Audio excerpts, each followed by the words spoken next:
Boa noite para você. O Supremo Tribunal Federal mantém cobrança do Fundo de Assistência ao Trabalhador Rural, o FUNRURAL. A repórter Carla Lucena acompanhou a sessão do Supremo de hoje e ao vivo tem as informações para a gente.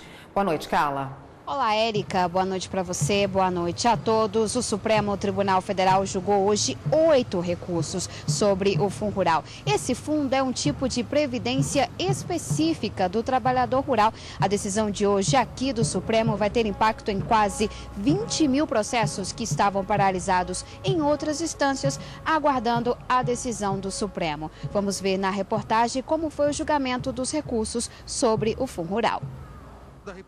O Supremo Tribunal Federal, em 2017, considerou que a cobrança do Fundo de Assistência ao Trabalhador Rural, o FUNRURAL, está de acordo com a Constituição. Na sessão desta quarta-feira, o plenário julgou recursos de entidades de produtores rurais contra essa decisão. Elas também pediam que o STF defina a partir de quando o pagamento desse tributo seria obrigatório. O relator, ministro Alexandre de Moraes, negou os embargos. Ele disse que não existe qualquer dúvida sobre a decisão do ano passado e, como é constitucional, não cabe modular. Ressaltou que o pagamento do FUNRURAL vale desde 2001, quando o tributo foi criado. Como ficariam os milhares de pequenos produtores que contribuíram?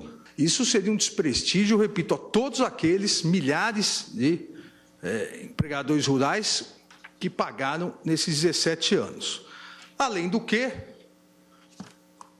no caso onde não há a declaração de inconstitucionalidade, mas sim a questão de constitucionalidade, me parece que não cabe a modulação. Já o ministro Edson Fachin entendeu que a decisão do Supremo provocou mudanças na jurisprudência da Corte e, por isso, o pagamento do FUNRURAL deveria valer a partir da data do julgamento do recurso extraordinário no ano passado no plenário.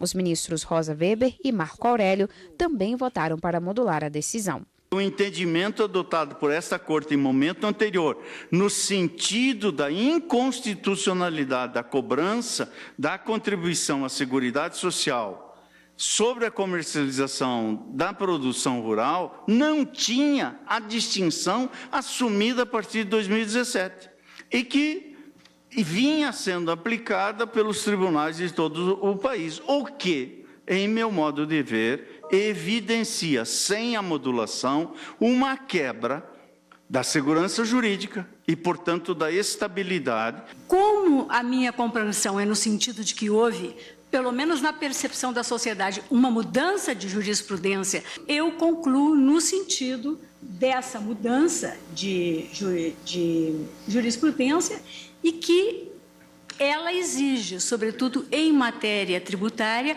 homenagem ao princípio da segurança jurídica, da boa-fé objetiva e da legítima confiança. Não se pode deixar de modular a decisão proferida pelo SCORE. Mas, por maioria, 7-3, o plenário manteve a cobrança do Fundo de Assistência ao Trabalhador Rural e os produtores devem recolher esse tributo desde 2001.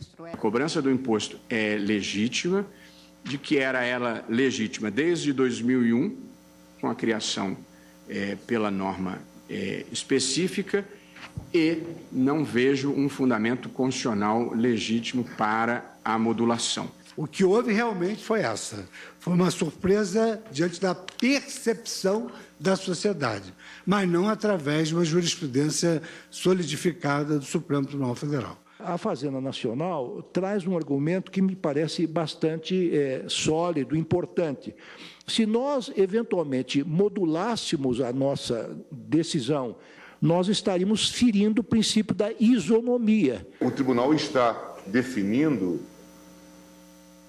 algo no sentido da segurança jurídica, de que, em princípio, não há que se cogitar de modulação de efeitos em se cuidando de declaração de constitucionalidade. Neste caso, o que se teve foi uma alteração da própria legislação, que, aliás, consta da emenda, e, portanto, não teria havido a modificação que levaria a esta medida, a adoção desta providência. Bom, e a consultora jurídica da TV Justiça, Karina Zucolotto, está aqui e vai comentar o restante da sessão de hoje para a gente. Boa noite, Karina. Boa noite, Érica. Bom, a gente viu aí a decisão dos ministros em relação ao Fundo Rural, mas eles iniciaram um outro julgamento de uma ADI questionando uma lei de Rondônia, né? Continua amanhã? Exatamente, Érica. Essa ação direta de inconstitucionalidade ela foi proposta pelo governador do estado de Rondônia e questiona uma legislação que teria estabelecido uma aposentadoria para os policiais civis do estado. O principal argumento de inconstitucionalidade dessa legislação é que ela teria previsto que os policiais, ao se aposentarem, receberiam a mesma remuneração dos policiais da ativa, estabelecendo o que se denomina nesse seara de paridade de remuneração.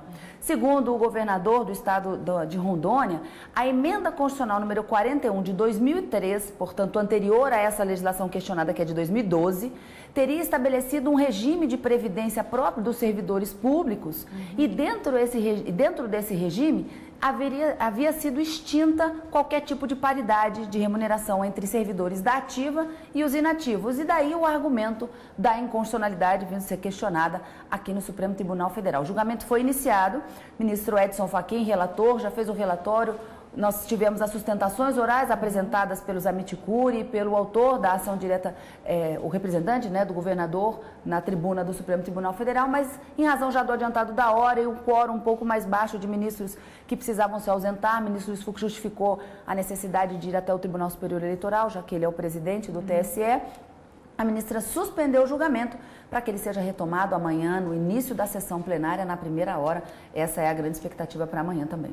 Além desse, algum outro destaque para a sessão de amanhã? A sessão plenária da quinta-feira, normalmente a pauta dirigida da quarta dos processos remanescentes acabam migrando para a quinta-feira.